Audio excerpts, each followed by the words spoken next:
ഏറ്റവും ബഹുമാനപ്പെട്ട അധ്യക്ഷൻ, എൻ്റെ അയൽവാസിയും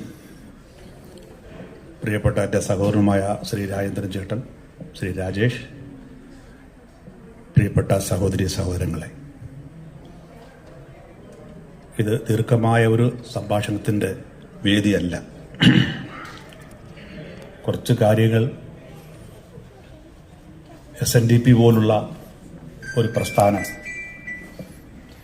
ഇഫ്താറിനോടനുബന്ധിച്ച് ഇങ്ങനെ ഒരു നോമ്പുതറ സംഘടിപ്പിക്കുമ്പോൾ പറയണം എന്ന് കരുതിയാണ് വന്നത്.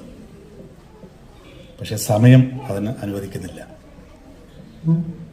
എനിക്ക് മുമ്പ് സൂചിപ്പിച്ച പ്രസംഗകൻ പറഞ്ഞതുപോലെ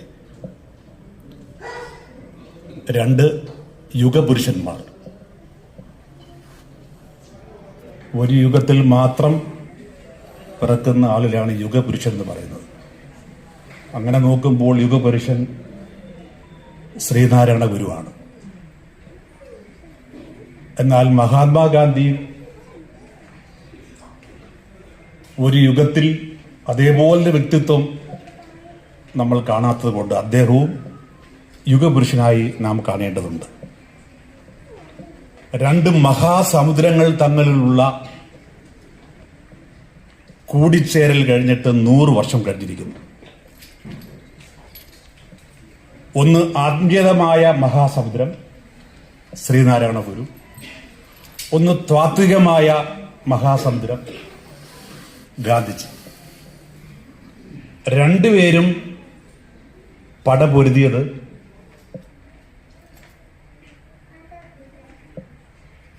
സാധാരണക്കാരുടെ ഉന്നമനത്തിനും സ്വാതന്ത്ര്യത്തിനും മനുഷ്യരുടെ നന്മയ്ക്കും കൂട്ടായ്മയ്ക്കും വേണ്ടി ആണ് എന്നുള്ളതാണ് ഏറ്റവും പ്രധാനപ്പെട്ട കാര്യം.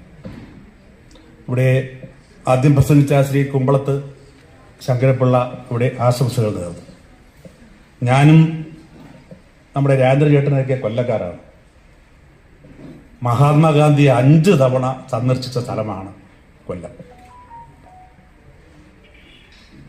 കുമ്പളത്ത് ശങ്കിപ്പിള്ള അദ്ദേഹം സൃഷ്ടിച്ച പന്മന ആശ്രമം, അവിടെയാണ് ഗാന്ധിജി ആദ്യമായി ഹരിജന ഫണ്ടിന് വേണ്ടി, ഹരിജനങ്ങളുടെ പുനരുദ്ധാരത്തിന് വേണ്ടി സന്ദർശിച്ച ആദ്യത്തെ സ്ഥലം.